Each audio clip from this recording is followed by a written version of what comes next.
Starting రోజు ఈ spot valuation బహిష్కరిద్దామని పిలిపివ్వగానే డబ్బులు ఇస్తున్నామని చెప్పి ఏదో అరకొర డబ్బులు ఇచ్చి కొన్ని జిల్లాలకు మాత్రమే డబ్బులు చెల్లించి మిగతా జిల్లాల వాళ్ళకి ఎవరికి డబ్బులు ఇవ్వకుండా మోసం చేయడం జరిగింది ప్రభుత్వం.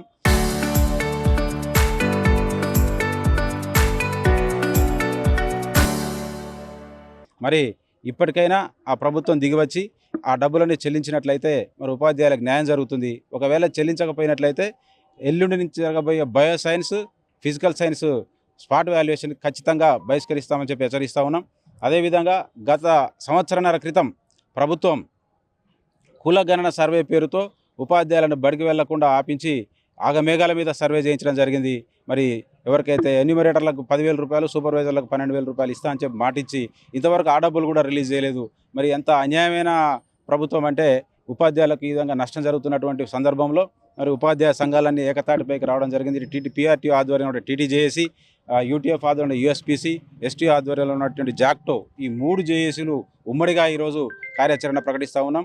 అదేవిధంగా ఇప్పుడు గత 10 సంవత్సరాల నుంచి కూడా ఈ స్పాట్ డబ్బులు, దిద్దే డబ్బులు రెన్యూమరేషన్ కూడా పెంచకుండా కూడా అంత తక్కువ అమౌంట్ ఇవ్వడానికి కూడా ప్రభుత్వానికి ప్రాణం ధరిస్తలేదు. అటువంటి డబ్బులను కూడా పెంచాలా. అదేవిధంగా స్పెషల్ అసిస్టెంట్లకు వెట్టి చాకరీ అంటే స్పెషల్ అసిస్టెంట్ అది కనీసం 500 రూపాయల వేతనం వారికి ప్రతిరోజు చెల్లించాల్సిన అవసరం ఉంది. ఆ విధంగా ఇచ్చినట్లయితేనే వారికి న్యాయం జరుగుతుంది. అదేవిధంగా రాబోయే రోజులలో ఈ స్పాట్ సెంటర్ వద్ద ఓన్లీ రెమ్యునరేషన్ కోసం, కులగణన సర్వే కోసం కాదు, ఇది ప్రభుత్వానికి ఒక సూచనప్రాయంగా తెలియజేస్తూ ఉన్నాం. రాబోయే రోజులలో ఈ ఉమ్మడి జేఏసీ ఆధ్వర్యంలో ప్రభుత్వం ఏదైతే ఉద్యోగులకు వ్యతిరేకంగా నిర్ణయాలు తీసుకుంటుందో వాటికి వ్యతిరేకంగా మాకు న్యాయం జరిగే వరకు పోరాటాలు దశల వారీగా నిర్మిస్తామని చెప్పి తెలియజేస్తూ ఉన్నాం. తొందరలో పిఆర్సీ కమిషన్ రిపోర్టు తయారైనప్పటికీ అట్టి రిపోర్ట్ని అనగబెట్టి దాన్ని అమలు చేయకుండా ఉద్యోగ ఉపాధ్యాయులకు అన్యాయం చేస్తూ ఉంది. అదేవిధంగా మాకు రావాల్సిన డిఏలు కానీ, పెన్షనర్లకు సంబంధించిన బకాయిలు కానీ ఇవ్వకుండా వేధిస్తున్న సందర్భం ఈ ప్రభుత్వంలో జరుగుతూ ఉంది. 78 మంది పెన్షనర్లు చనిపోయారు మానసిక వేదనతో.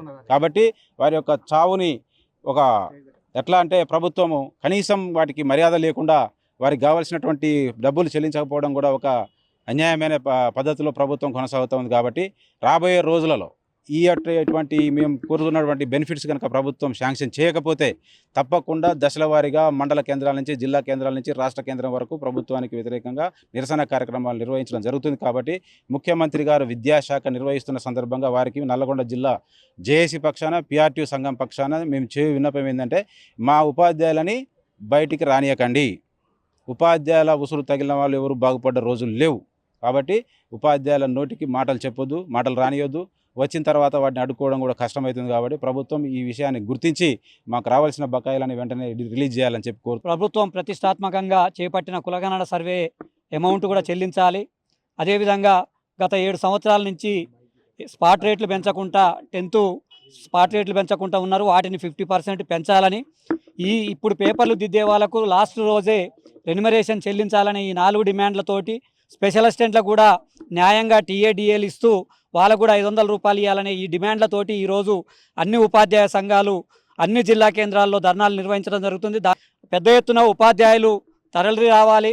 ఎందుకంటే ఇలా ప్రభుత్వంలో ఉపాధ్యాయులు గత 10 సంవత్సరాలు ఎవరిని కలవకుండా చేసి ఉపాధ్యాయులను విభజించి పాలించిన సందర్భంలో 3 జేఏసీలుగా ఉన్న అందరం ఏకతాటిపైకి వచ్చి ఇలా మొట్టమొదటిసారిగా నల్లగొండ స్పాట్ సెంటర్లో అందరం కలిసి పోరాటానికి పిలిపివ్వటం అనేది రేపు రాబోయే రోజుల్లో పోరాటాలకు మేల్మల్పుగా ఉంటుందనేది, డిఏలు, పిఆర్సీలు అన్నీ సాధించేదాని కొరకు కూడా ఈ పోరాటం ఉండాలి, అందరూ దీంట్లో రావాలి. కాబట్టి ఇది ఇప్పటికైనా ప్రభుత్వం తక్షణమే ఈ టోకెన్ నెంబర్లు విడుదల చేసినాం, మీ అకౌంట్లలో పడుతున్నాయని వారం రోజుల నుంచి చెప్తున్నారు, కానీ ఒక్క పైసా కూడా పడలేదు. కాబట్టే ఈరోజు ఎండలో ఇక్కడికి రావాల్సిన పరిస్థితి వచ్చింది. కాబట్టి ప్రభుత్వం వెంటనే విడుదల చేయాలి, లేకపోతే 2వ విడత జరిగే స్పాట్ని బహిష్కరిస్తామని కూడా ఈ సందర్భంగా తెలియజేస్తాం. కులగణన డబ్బులు కూడా ఇప్పటి వరకు కూడా చెల్లించలేదు. కులగణన డబ్బులు కూడా చెల్లించాలని మేము ప్రధానంగా డిమాండ్ చేస్తున్నాము. ఈ గత 7 సంవత్సరాల నుంచి వెళ్ళి ఇంటర్మీడియట్ బోర్డు వాళ్ళు 2 సార్లు రెమ్యునరేషన్ పెంచారు, కానీ 10వ తరగతికి మాత్రము ఇప్పటి వరకు కూడా రెమ్యునరేషన్ పెంచినటువంటి దాఖలాలు లేవు. ఈ రెమ్యునరేషన్ ఇప్పుడు ఇస్తున్నటువంటి రెమ్యునరేషన్ కూడా రెట్టింపు చేయాలనేటువంటి ఒక ప్రధానమైనటువంటి డిమాండ్ను మేము తీసుకొస్తున్నాము. మా డిమాండ్లను సత్వరమే పరిష్కరించకపోతే మనం పెద్ద ఎత్తున భవిష్యత్తులో ఆందోళన కార్యక్రమం జేఏసీ పక్షాన నిర్వహిస్తామని ప్రభుత్వాన్ని ఈ సందర్భంగా డిమాండ్ చేస్తున్నాం.